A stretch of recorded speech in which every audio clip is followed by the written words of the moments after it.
A community with high churn is like a leaky bucket. No amount of traffic will keep it full, no matter the traffic.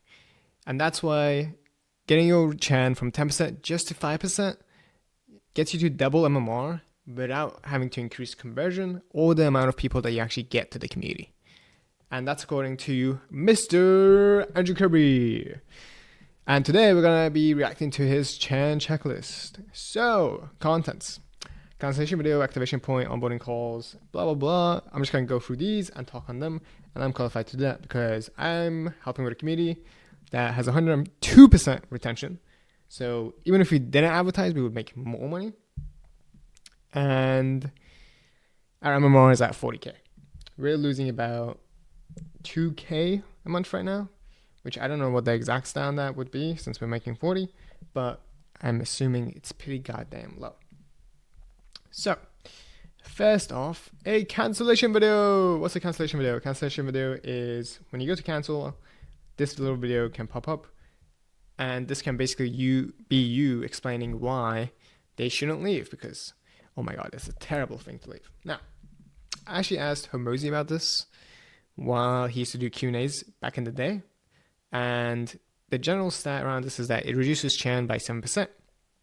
The way Homozy said you should do it is really nail down on the FOMO, because in the front end, you're desire maxing. So you're like, oh my god, this thing's happening, you're going to get this, this, and this, and this, and this. So it's all about wants. But since they're already inside, you want to make it feel like they're going to miss out. So if anything's new coming, if the price is increased, go through the checklist again. Tell them to reach out to you for support. But make it short, make it snappy, about like 1 to 3 minutes, and maybe make it funny at the beginning too, just because it's going to catch them off guard. Because when someone's going to cancel, they're kind of in a negative mood already. Next up, activation point and onboarding calls.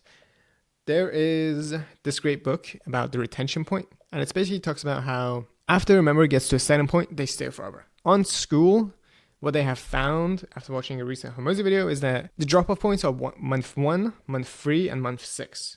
So you probably want something around those dates. The reason I grouped the activation point and the onboarding calls together, onboarding calls being that someone joins the community, they hop on a call with you so that you can orient them, is because our activation point is actually our onboarding call. So for Scoot, we run a 7-day free trial, and whenever someone joins, when they go to the classroom, they're prompted to book a setup call as quickly as possible.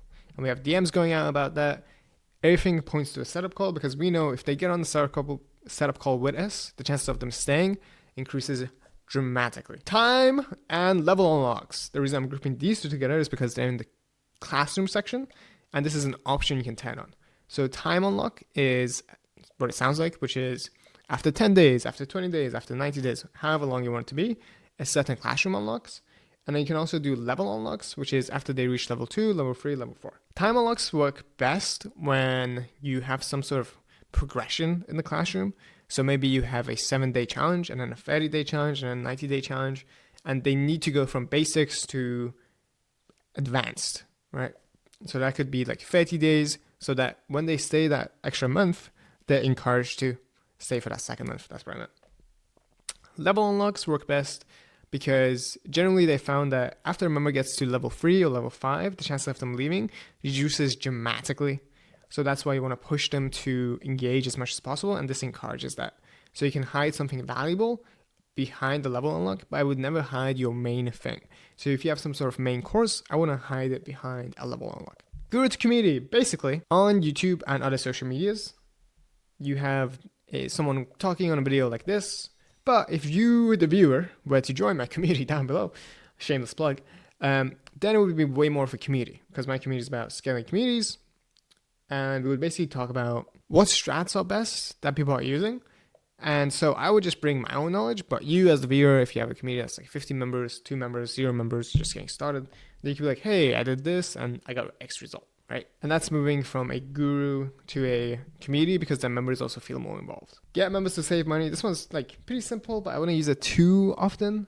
I would only use it if it kind of makes sense with the community, which is basically Homozy made this post, which was about how since Skool was $99 a month back in the day, they could get rid of some of the subscriptions, some of this, but that lines up with Homozy's brand.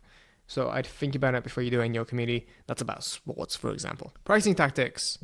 He's basically talking about founding members, which is a lower price that people enter into the community. And then as the community grows and grows and grows, and you become better as the community owner, and the classroom becomes better, the whole group becomes better, then those old people are less likely to leave.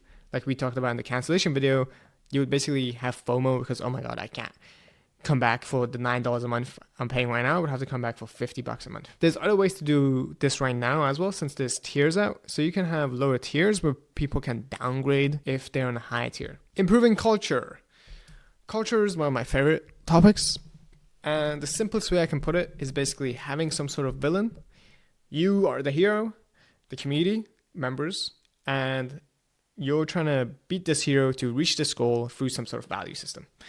So, for example, it'd be, hey, we want to get to 10K a month. That's the goal. And then the villain could be the traditional educational system. And the values could be, you want to make it really ethical, for example. Whatever it is for your specific niche, just think about those things and talk about it and demonstrate it as much as possible. Balanced pricing. This one I'd be careful about because obviously if you decrease your pricing, then you're going to have less churn. But you're probably going to lose out on a lot of money. So this one's just like, do a lot of testing. Don't be afraid of just like changing the price from $10 to $20 to back to $5. Just mess around, but don't do it too much if you don't have enough traffic coming in yet. Focus on the community and calls. The number one reason that people leave is because of overwhelm, which is essentially someone joins the community, they go to the classroom tab and there's a bajillion goddamn things. Now, this is not good as a member just because you feel like, oh, what's the point of me even being in here? Because people have all or nothing bias, so they think, oh, if I can't go through all of this, then I will just go through none of it. Or they get overwhelmed in terms of they don't know where to start. So, focus on the community. You don't have to build out some sort of big classroom section. Rotate pin posts daily. This is basically a sub point of focusing on the community, which is get new posts, pin posts up there. It makes the community feel way more alive. Target high returners. So, this is basically look at the people that have the highest LTV in your community, which is lifetime value. So the most people that pay you, and optimize everything for those members. So maybe your messaging gets free avatars in right now, and one of those avatars stays the longest and pays you the most because they're on the highest tier. Then change the messaging to go after this avatar. And this is the point I was talking about recently, which is overwhelm. Just do less stuff. And do more good stuff. Or make the stuff you have better.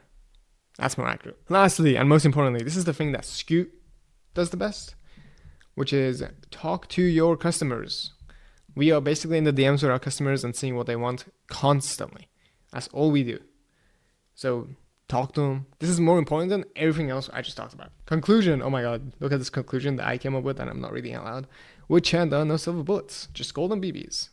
So just, if there's like 3 things you can implement right away, if there's 2 things, if there's 1 thing, just do it and you'll see churn reduction. If you want more exact guidance on how to reduce your churn, then you can join the Skool community below and post about it or message me or get on a call with me. Anything. Goodbye.